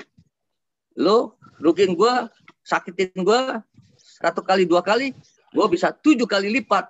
Waduh. Nah, itulah orang fasik. Tidak membawa damai sejahtera. Ya, padahal dia tahu Tuhan. Terus orang yang tidak takut Tuhan. Nah, ini juga. Orang yang tidak takut Tuhan, dia nantang. Tuhan apa Tuhan? Nggak ada. Ini bukan zamannya Tuhan. Ini kita semua ada di dunia ini. Tuhan ada di sana. Enggak. Ya. Padahal Tuhan yang mengatur semuanya ini. Ya. Putaran dunia ini Tuhan yang mengatur. Coba kalau Tuhan stop aja tuh. Dunia, bumi berputar. Habislah. Atau oksigen. Tuhan stop. Tidak supply oksigen. Bagaimana? Semua kayak ikan mas koki. Ngap-ngapan sebentar. Kayak kemarin yang orang kekurangan oksigen. Pada waktu di rumah sakit. Tidak sedikit korban yang meninggal karena oksigen tidak ada. Kehabisan oksigen. Coba yang kena COVID itu. Kita sungguh bersyukur oksigen dikasih gratis sama Tuhan. Kemarin oksigen berebutan orang beli 5-6 juta. Barangnya kosong, tidak ada. Coba. Kita tuh harus bersyukur pada Tuhan. Yang kelima. Siapa saja yang bisa dicobai? Orang yang tidak bisa menguasai dirinya. Tidak ada penguasaan dirinya. Itu pasti dicobain. Pasti pencobaan itu datang. Karena orang yang tidak bisa menguasai dirinya. Oke. Jadi, mengapa Tuhan mengizinkan orang Kristen menderita? Nah, seperti tadi. Ya, Pak Rijal bilang. Itu untuk supaya naik level. Amin. Oke, selanjutnya sekarang kita ambil yang keempat. Yang terakhir. Bagaimana caranya? Ya, bagaimana caranya nih untuk kita supaya dijauhkan dari berbagai pencobaan? Yesus yang berpesan sendiri kepada muridnya Petrus pada waktu di Taman Getsemani. Matius 26 ayat 40 sehingga ayat 41. Tolong dibaca supaya jelas. Matius pasal 26 ayat 40 sehingga ayat 41. Matius 26 ya. Ya. Ayat berapa? 40, ayat 40. Matius pasal 26 ayat 40 sampai 41. Matius 26 ayat 40 sampai 21 firman Tuhan. Sampai 41. 40 sampai 41. Ya, firman Tuhan ayat 40. Setelah itu ia kembali kepada murid-muridnya itu dan mendapati mereka sedang tidur. Dan ia berkata kepada Petrus, apakah kamu sanggup berjaga-jaga 1 jam dengan aku? Berjaga-jagalah dan berdoalah supaya kamu jangan jatuh dalam pencobaan. Roh memang penurut, tetapi daging lemah. Amin. Amin. Ingat baik-baik supaya kalau kita bagaimana caranya supaya dijauhkan dari pencobaan, itu kita harus berdoa senantiasa. Berdoa yang tidak jemu-jemunya, berdoa dengan berjaga-jaga, bukan berdoa sambil tiduran, ya. Doa berjaga-jaga itu artinya kita angkat pujian, penyembahan, minta undang hadirat Tuhan. Ketika itu, ya Tuhan, kita seperti kita berbicara sama Tuhan. Di situ kita berdoa, bukan semata-mata untuk minta berkat-berkat toh, tapi kita minta hikmat, kasih karunia-Nya itu, supaya kita makin kuat iman kita. Yang kedua, bagaimana caranya? Dikatakan tadi Yakobus pasal 1 ayat 12, ya, yang mengasihi Tuhan. Coba kembali lagi, Yakobus pasal 1 ayat 12. Dikatakan apa? Berbahagialah orang yang bertahan dalam pencobaan, sebab apabila ia sudah tahan uji, ia akan menerima mahkota kehidupan yang dijanjikan Allah kepada siapa? Barang siapa yang mengasihi Dia. Jadi orang-orang yang mengasihi Tuhan dengan segenap hatinya, segenap akal budinya, segenap kekuatannya, segenap jiwanya, maka itu dia layak mendapatkan berkat yang datangnya dari Tuhan. Mahkota kehidupan untuk masuk dalam kerajaan surga. Bahkan orang-orang yang demikian itu akan dijauhkan dari pencobaan. Kalau pencobaan itu pun datang, dia katakan apa? Berbahagia. Loh, lucu kan? Pencobaan datang kita happy. Haleluya, puji Tuhan, terima kasih. Pencobaanku datang. Ada nggak yang begitu? Tapi di dalam Tuhan harus begitu. Kenapa? Ketika pencobaan itu datang, kita bertahan, ada upah. Berkatnya akan datang. Amin. Berkat akan datang ketika pencobaan itu kita lalui. Jadi kita malah bersyukur. Haleluya, puji Tuhan. Aku mendapatkan pencobaan. Nah, tapi aku serahkan kepada Tuhan. Aku percaya Tuhan akan menopang. Tuhan yang meluputkan ini. Yang penting imanku tidak goyah. Nah, iman tidak goyah itu artinya kita berdoa dengan berjaga-jaga. Bahwa iman kita tidak goyah. Kalau enggak, kita menyimpang ke kanan ke kiri. Ada yang bilang, alternatif itu aja tuh bisa nolong. Akhirnya kita bisa ke paranormal atau ke dukun untuk minta pertolongan ketika pencobaan itu datang. Ya, ada yang waktu yang lalu datang ke saya minta tolong didoakan. Kayaknya saya disantet gitu. Asalnya kenapa bisa disantet? Iya, karena saya ke dukun. Untuk apa? Mengatasi dukun anu yang mengirim menyusahkan saya. Nah sekarang udah gitu, tetap aja dukun ini juga nggak bisa lagi. Akhirnya dia bingung sekarang. Setan lawan setan, ya. Setan harus dilawan dengan Tuhan Yesus. Kita undang hadirat Tuhan Yesus, maka setan itu akan pergi. Selanjutnya, bagaimana caranya untuk dijauhkan dari pencobaan? Memelihara iman. Tingkatkanlah pertumbuhan iman. Ya. Di dalam Efesus 4 ayat 13 sampai 16. Supaya betul-betul kita kokoh memelihara iman ini, ya. Peningkatan kualitas iman kita. Efesus pasal 4 ayat 13 sampai 16. Saya akan bacakan saja supaya cepat, ya. Efesus pasal 4 ayat 13 sampai 16.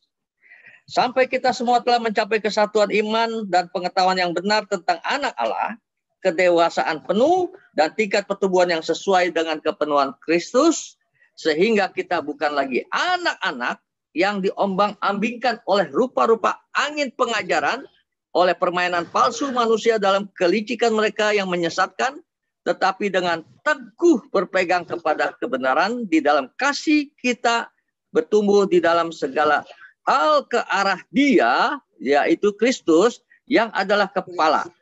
Daripadanya lah seluruh tubuh yang rapi tersusun dan diikat menjadi satu oleh pelayanan semua bagiannya, sesuai dengan kadar pekerjaan tiap-tiap anggota, menerima pertumbuhan dan membangun dirinya dalam kasih. Luar biasa. Ketika kita membangun iman kita, bertumbuh dengan satu kasih. Satu dengan yang lain satu. Kita ada kasih. Kasih Kristus. Contohnya hari ini, malam hari ini. Berapa ibu-ibu yang membawa teman-temannya? Itu kena ada kasih. Bukan saja untuk saya diberkati, tapi saya mau ngajak teman saya supaya diberkati juga. Karena kasih itulah untuk mempersatukan kita. Sehingga kita menambahkan, mengokohkan iman kita. Ketika iman kita itu makin bertumbuh, meningkatkan kualitas, ya, maka kita menjadi kuat menghadapi pencobaan. Jadi pencobaan itu tidak akan bisa merusak pikiran kita. Pencobaan itu kita akan berpikir pencobaan ini hanya pencobaan biasa saja. Sahabatku yang terkasih, 2 Petrus 1 ya, ayat 5-11 itu caranya nih. Caranya ya, pertumbuhan iman bertampak mematikan keinginan daging. Ya. Jadi pertumbuhan iman ini ketika kita mengangkat pertumbuhan iman kita, makin hari makin percaya, maka kita akan punya kasih agape. Kasih agape itu seperti Tuhan mengasihi kepada kita. Ya. Kasih agape Tuhan di dalam hidup kita turun. Nah, terus kita sendiri punya kasih filia. Kasih filia itu kepada sesama. Seperti hari ini ibu-ibu yang mau hadir di sini bawa temannya. Nah, itu kasih filia. Jadi kasih kepada teman-teman. Nah, itu langsung tingkatan pertumbuhan iman itu ada kesalehan. Kita hidup kudus. Kita tidak mau bercacat celah. Pertumbuhan iman ini berdampak mematikan keinginan daging. Sehingga kita akan bertekun di dalam doa. Bertekun baca firman. Bertekun kita memuliakan Tuhan. Dan lebih hebat lagi, kita mulai bisa menguasai diri kita. Dan timbullah pengetahuan-pengetahuan hikmat kebajikan. Membawa iman kita makin kokoh. Kiranya Tuhan Yesus memberkati kita. Kesimpulannya, pencobaan datang, ingat baik-baik, adalah menghancurkan. Tetapi ujian datang memurnikan dan memulihkan kita. Amin. Tuhan Yesus memberkati kita semua. Haleluya.